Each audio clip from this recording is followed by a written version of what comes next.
A couple of weeks ago, I did part 1 in a series where I rank every single manufacturer. I know it's been a while, but I had a couple of other videos ready, but not this one. So instead of breaking my weekly upload schedule, I decided to space out the second part of the series by 2 weeks, I think. With that out of the way, we're going to get right into the video because we got 8 manufacturers to talk about, and I don't want to be here forever. Vekoma is kind of a mixed bag. Their gap in quality is probably the largest out of any of the manufacturers. Vekoma's coasters are split up into 2 groups, Old Vekoma and New Vekoma. You see, New Vekoma is making some of the best coasters on the market. If we're judging solely off of New Vekoma, they would likely be top 5, I'm not even kidding. But we're not.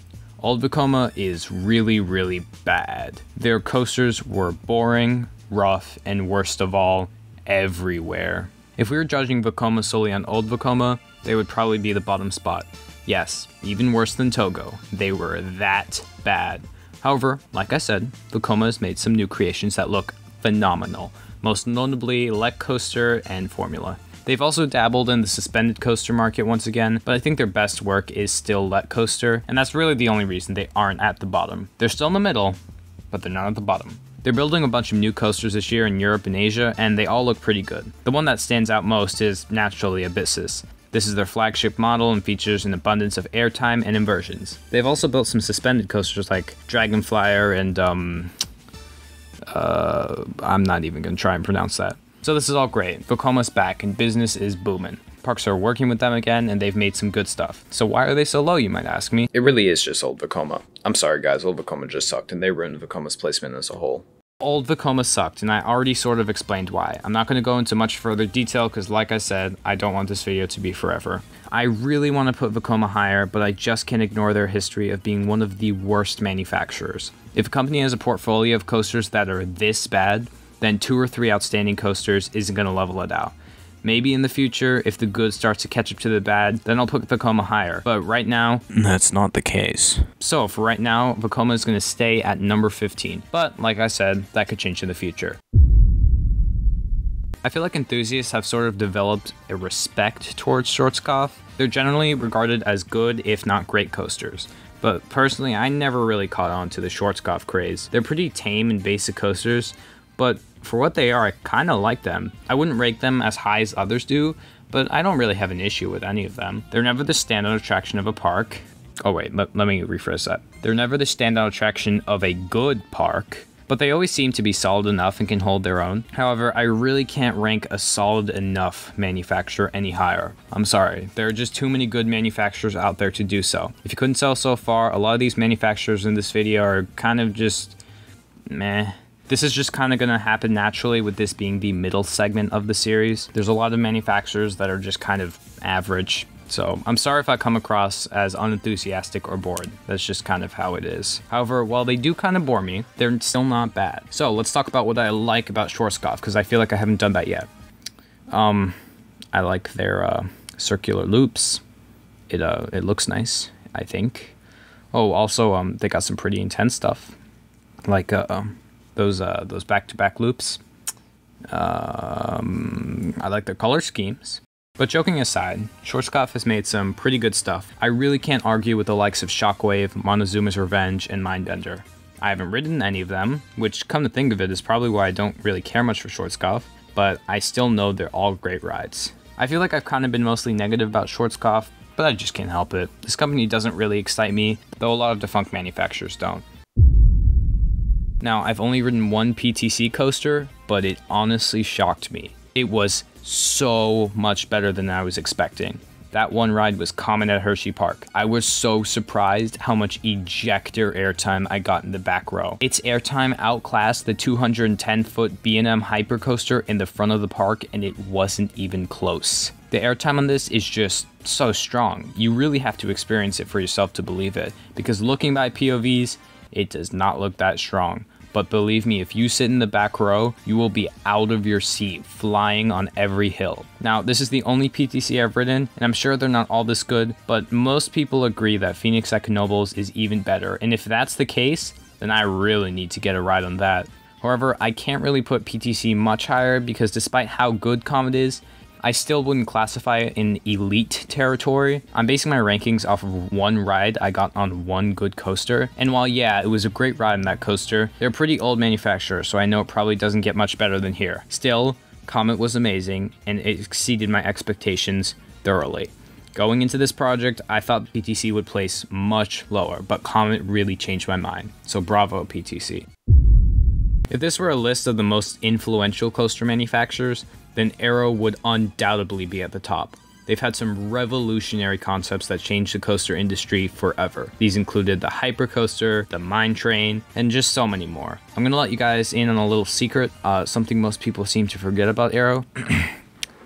Most of their rides were not very good. The thing is, while they do have some phenomenal rides like Magnum, X2, and Gemini, the vast majority of their rides were just copy and paste and modified just a little bit of the Corkscrew model. These were old, rough, boring rides that, come on, nobody likes them. Arrow's track has also not held up over the years, leading to many of the rides becoming very rough. I didn't mention their over-the-shoulder restraints in my bad restraints video, but yeah, they're pretty bad. However, I have to give credit where credit is due. Magnum is still considered one of the best hypercoasters even today. All of their suspended coasters still in operations are still considered half-decent rides. Tennessee Tornado looks like a fun, unique layout that takes great advantage of the terrain, and X2 just looks like pure insanity. Madness. And that was the coaster that led to the creation of the 40 free spin, which everyone loves that. Everyone can universally agree that those are great rides. Overall, Arrow has some really great rides hidden in a pile of garbage. Diamonds in the rough, if you will. But like I said before, if we were judging solely on the impact of the industry,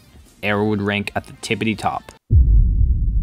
This is the last defunct manufacturer for now, I promise. I know we just had 3 in a row, but they're kind of all around the same quality, so I had to bunch them together in the middle. CCI is kind of like Arrow in the sense that their best stuff is really good, but unlike Arrow, the rest of their stuff isn't really that bad. At their best, it's an action-packed, airtime-filled fun layout with some laterals thrown in just for good measure, but at their worst, it's kind of boring and maybe a little rough. Unfortunately, a lot of their stuff is their worst, but again, their worst isn't really that bad. I know some people really just don't like CCI very much, but I've never had an issue with them. Like most of the manufacturers in this video, they're just pretty good, or pretty average at least. They have some great rides, they have some bad rides, but overall the best word I could use to describe them is solid. Also CCI, what happened here? Like, did you just hit autocomplete in Planet Coaster and call it a day?